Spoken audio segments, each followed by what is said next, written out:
ঢাকা থেকে উড্ডয়নের পরই টার্কিশ এয়ারের ইঞ্জিনে ভয়াবহ স্ফুলিঙ্গ, জরুরি অবতরণে রক্ষা পেলেন ২৯০ যাত্রী।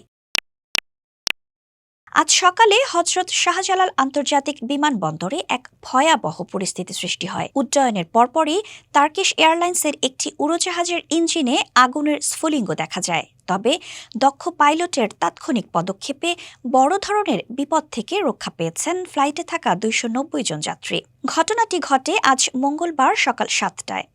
টার্কিশ এয়ারলাইন্সের TK713 ফ্লাইটটি ২৯০ জন যাত্রী নিয়ে তুরস্কের ইস্তাম্বুলের উদ্দেশ্যে ঢাকা ছেড়ে যায়।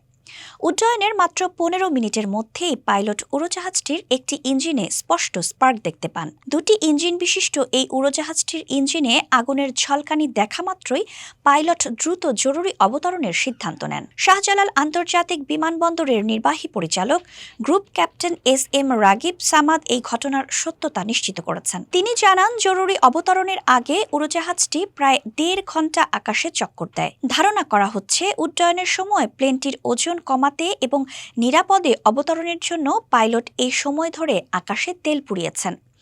অবশেষে সকাল ৮:১৮টার দিকে উড়োজাহাজটি নিরাপদে অবতরণ করতে সক্ষম হয়।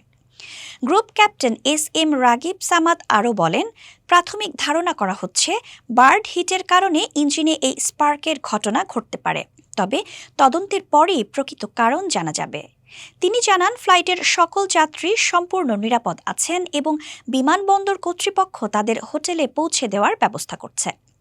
বিমানবন্দর সূত্রে জানা গেছে, যাত্রীদের নিরাপদে প্লেন থেকে বের করে আনা হয়েছে। বর্তমানে এয়ারলাইন্স কর্তৃপক্ষ তাদের দেখভাল করছে এবং তাদের গন্তব্যে পৌঁছানোর বিকল্প ব্যবস্থা নিয়ে কাজ করছে। এই ঘটনাটি গত ১৬ মে কক্সবাজার বিমানবন্দরে ঘটে যাওয়া একটি উড়োজাহাজের চাকা খুলে পড়ার ঘটনার স্মৃতি ফিরিয়ে আনে। সেদিন বাংলাদেশ বিমানের একটি ফ্লাইটের ল্যান্ডিং গিয়ার খুলে পড়লেও পাইলটের দক্ষতায় সেটিও নিরাপদে অবতরণ করতে সক্ষম হয়েছিল।